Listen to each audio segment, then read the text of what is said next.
Have you ever wondered why old cars are so loved, even by people who didn't grow up when they're new? You got millennials and Gen Z dreaming about E30s, Integros, and GMC Cyclones, even though they weren't even born when these cars peaked.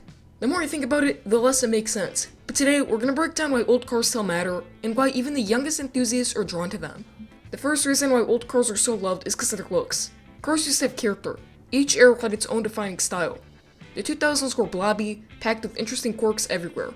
The 90s, pop-up headlights and weird angles. The 80s, boxy, squared-off shapes everywhere. Now look at the 2020s. Every car looks angry and like it was copy-pasted from the same template. Back then, brands had more freedom. Things weren't as mass-produced, and every car had its own personality. Even entire lineups from the same brand look completely different from other automakers. Each decade has trends, and that's why classic cars appeal to everyone. Boxy, curvy, quirky, it doesn't matter, there's something for everyone. And it's not just the outside, the interiors had quirks too. Sure, they didn't age well, but they were full of personality. Random gauges, seats with couch-like patterns, center-mounted ignitions, and actual buttons, things modern cars completely lack today. Old car interiors have the same analogy as houses. Houses in the 80s felt comfortable and warm, while new houses today are sleek and minimalist. Both are good to live in, but you feel more with older houses. Switch houses for, let's say, a RAV4 and it makes sense. The 1996 RAV4 was raw on the inside, while the new one is more simple and clean. But when you're stuck staring at a clunky RAV4 touchscreen every day, a classic car interior suddenly feels alive. That's why even young people who've never actually been in one find them so appealing. They're tired of modern trends like touchscreens and fake engine sounds, so the charm and personality of classic cars stand out even more. The next reason why old cars are so loved is because of effort. Effort shows how raw a car really is. Take a 2025 M5. The door literally closes for you. The mirrors tell you when a car is coming. You don't even have to worry about drifting out of your lane because the car tells you. Meanwhile, in E30, good luck doing anything. You have to close the door by yourself, adjust the seat manually, roll the windows down with a crank, and drive it in a certain way to get the most out of it. That's something most modern cars completely lack.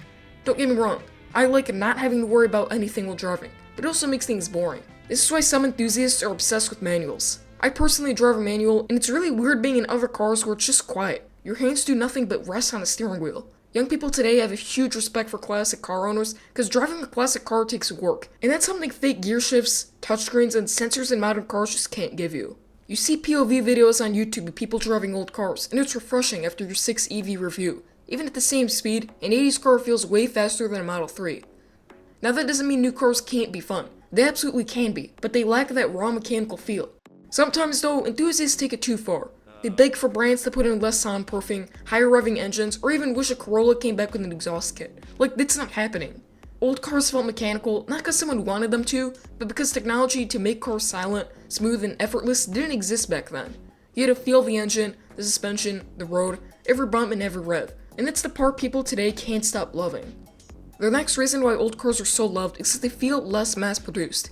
Let's go back to another house analogy. Take an old Victorian house. It was built with care, with strong materials, and while it might feel outdated, it sure as hell lasts longer than most modern homes. Now take a house built in the past 15 years. Sure, it has the newest appliances, but it's copy and pasted everywhere, and it doesn't have that same feeling of care. Or at least it doesn't feel like it, because every suburb has the same gray duplexes spread around everywhere. Older cars feel like that. Each one of them felt personalized, because assembly lines back then weren't as intricate as they are today. Even economy cars had personality. SUVs weren't all the same. The RAV4 was small and nimble. The RX packed luxury and reliability, and the Cherokee was rugged and didn't need service every 4 miles. Cars today? Not so much. Brands share chassis, platforms, and even entire designs. SUVs are just borrowed from other brands, or worse, they feel stolen. You could barely tell which car is which anymore.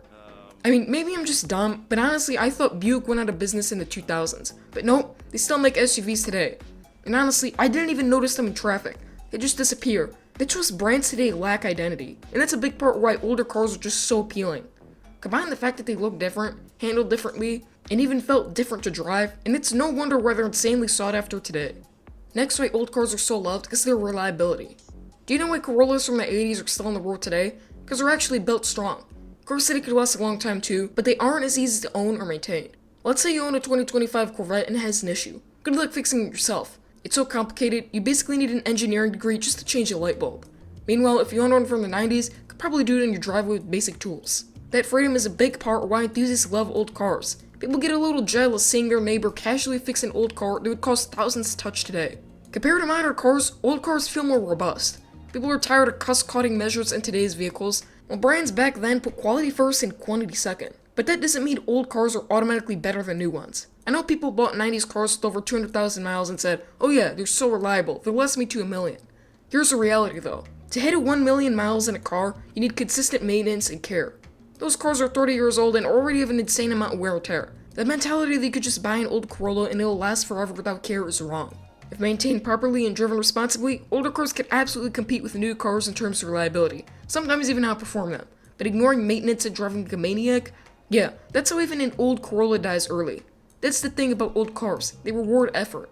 You put in care and attention, and they pay you back with decades of service. Modern cars, they try and do everything for you, but when something goes wrong, you're stuck waiting on a dealer. That's why despite some exaggeration about their reliability, old cars still hold a special place in people's hearts.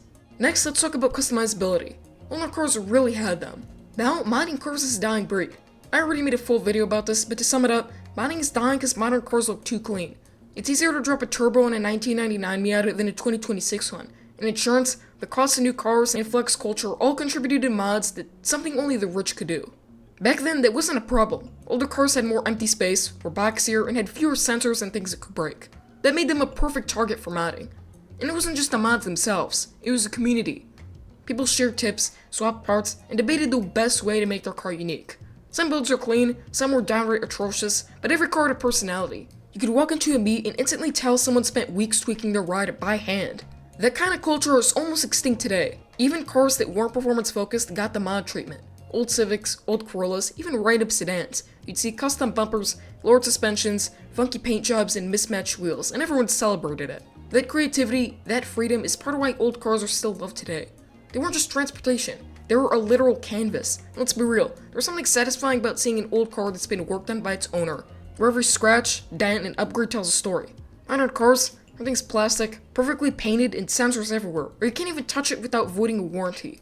Older cars are meant to be driven, broken, fixed, and customized. And that raw, personal touch is something enthusiasts can't replicate with the 2025 Corolla or a new Mustang. Next, let's talk about heritage. One reason why people love old cars is because they constantly show up everywhere. In movies, TV shows, and video games. It's kind of funny because kids today can name more old cars than new cars. They grew up seeing old cars in classic films or racing games, and that's the first car they recognize, and suddenly that car's personality. New cars, most of them just blend into traffic. Sure, in some ways they're all different, but they're all the same shapes, the same grills, the same angles. No one's gonna remember a 2026 Accord in a movie or game. Heritage is also about being part of a timeline. Cars from the 70s, 80s, and 90s had moments that defined eras. Even if you weren't alive then, you'd see them pop in culture and stand out. Kids today naturally gravitate towards them because they're interesting. Because what's cooler today? A boxy RX-7 from the 90s? Or a modern Nissan Rogue that has a 10-inch touchscreen? Exactly. Old cars are quirky. They have details, they have history, things modern cars just don't have. Seeing a car for the 70s or 80s instantly tells a story without any words. Modern cars just can't do that. They theoretically could, but mostly they're just designed to be safe, efficient, and predictable. That's why even younger enthusiasts who never experienced the eras those cars came from are obsessed with them. So in conclusion, old cars are loved for a variety of reasons. That doesn't mean classic cars are good, modern cars bad. You can still have a blast driving new cars today, and old cars may not be everyone's thing. But the point is simple. Old cars are loved by car enthusiasts, even those who didn't grow up with them. And if that doesn't say how boring car market is getting, I don't know what does anymore. What do you think? Do you like old cars, or are they just overrated? I'm curious to hear your thoughts in the comments below. Thanks for watching, and remember people, drive safe, drive smart, but most importantly, drive something worth talking about. See you in the next one.